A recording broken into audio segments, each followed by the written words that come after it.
இன்னைக்கு ஒரு முக்கியமான பதிவு மிக மனவேதனையாக இருக்குது. அதாவது பள்ளிக்கூடத்தில் படிக்க பிள்ளைகள பெற்றோர்கள் கல்விக்கு படிக்கிறதுக்கு அனுப்புதாங்க. வாத்தியார்கள் பெற்றவர்களை விட 10 மடங்கு, அதாவது படைத்த இறைவன் கூட நமக்கு நேரில் அறிவு புகட்டலை.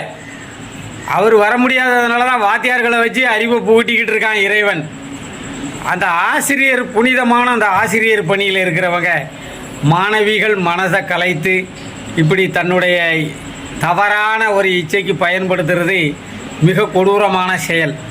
இவர் வயது முதிர்ந்த ஆசிரியர், அந்த பெண்ணோ சின்ன பெண்ணு, அதுவும் பய உள்ள பிஞ்சிலே பழுத்த பய உள்ளையாக இருக்கும் போலுக்கு. அது அந்த பெற்றோர்கள் வளர்ப்பு முறை சரியல்ல. இருந்தாலும் அந்த தருதலை பிள்ளை அந்த பெற்றோர்களுக்கு ஒரு தீராத அவமானத்தை ஏற்படுத்தி கொடுத்துட்டு அந்த பொண்ணு சொல்லுது, நான் விருப்பப்பட்டு தான் அந்த ஆசிரியர் கூட தொடர்பு வச்சுக்கிட்டேன் அப்படின்னு சொல்லுது. இது நினைக்கும் போதே வாந்தி வருது. ஏண்டா இப்படி இல்லாமல் உலகம் போகும்? சரி, அது சின்ன குழந்தை, ஏதோ அதுவே தவறுதலாக இவன் தூண்டாமல் அந்த குழந்தைக்கு அந்த தானாக அந்த ஆசை வராது. ஏன்னா பொம்பளை பிள்ளைங்களுக்கு ஆசை இருந்தாலும் வெளியே காட்ட மாட்டாங்க. அந்த பிள்ளை தப்பான பிள்ளையாகவே இருக்கட்டும். இவன் பெரிய மனுஷன் என்ன சொல்லணும்? வாத்தியார், இந்த வயசில் உனக்கு படிக்க வேண்டிய லட்சியம் இருக்குது, படித்து முடிக்கணும், நீ அம்மா அப்பா கனவுகளை பூர்த்தியாக்கணும் அப்படின்னு இவன் அந்த பிள்ளைக்கு அறிவை புகட்டி தெளிய வச்சிருக்கணும். இதுதான் சந்தர்ப்பம்னு இந்த ரஸ்கல் அந்த பிள்ளைய இச்சையை ஆசையை தூண்டி தன்னுடைய பாலியல் இச்சையை தீர்த்திருக்கான். முதல்ல இந்த ரஸ்கலை ஷூட் பண்ணணும். என்னை பொறுத்த அளவில் தப்பு எவன் செஞ்சாலும் சரி பெண்கள் விஷயத்தில், ஆனால் நிற்க வச்சு நெத்திலேயே சுட்டுறணும் அந்த ரஸ்கல்களை.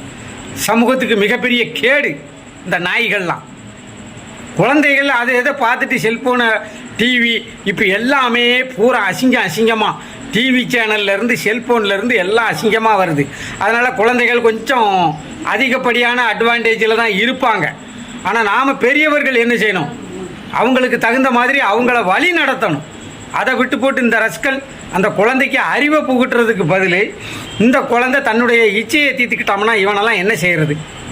இந்த வாத்தியாரெல்லாம் இந்த என்கவுண்டர் போட்டாங்கல்ல, இந்த கொலைகாரங்களெல்லாம், பெரிய கொடூர கொலைகாரங்களெல்லாம் என்கவுண்டர் போட்டாங்கல்ல, அதே மாதிரி கோர்ட்டுக்கு கொண்டு போகும்போது வாத்தியார் தப்பி ஓட முயற்சித்தார் அப்படின்னு சுட்டுருங்களேன்.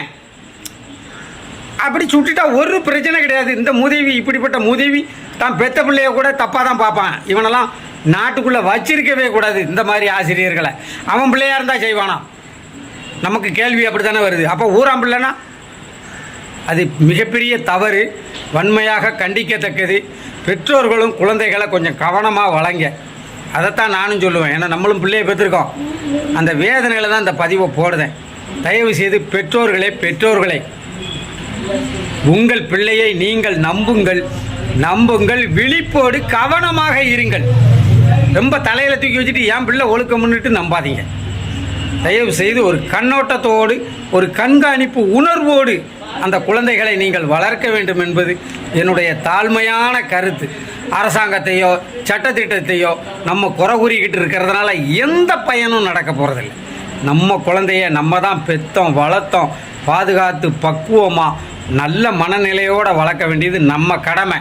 அவங்கெல்லாம் கூலிக்கு மாரடிக்கிற பயல்களாக ஆகிட்டான். கல்விகள்லாம் அவன் தனியாருக்கு போனால் அவன் கூலிக்கு மாரடிக்கிறவனாக ஆகிட்டான். அவன் அறிவை விலை பேசி விற்றுக்கிட்டு இருக்கான். இப்போ அரசாங்க பள்ளிக்கூடத்துக்கு போனால் அவங்க ஏதோ கடமைக்கு அழுதுட்டு போகுமே அப்படிங்கிற மனநிலையில் தான் இருக்காங்க. எல்லாரையும் குறை சொல்லலை, புனிதமான ஆசிரியர்கள்லாம் இருக்காங்க. ஆனால் குடமாக பாலை வச்சுக்கிட்டு ஒரு சொட்டு கள்ளிப்பாலை ஊற்றினா தான் பால் தெரிஞ்சு போகுமே, அதை யாரும் புரிஞ்சுக்கிட மாட்டாங்க. மிக்க மகிழ்ச்சி.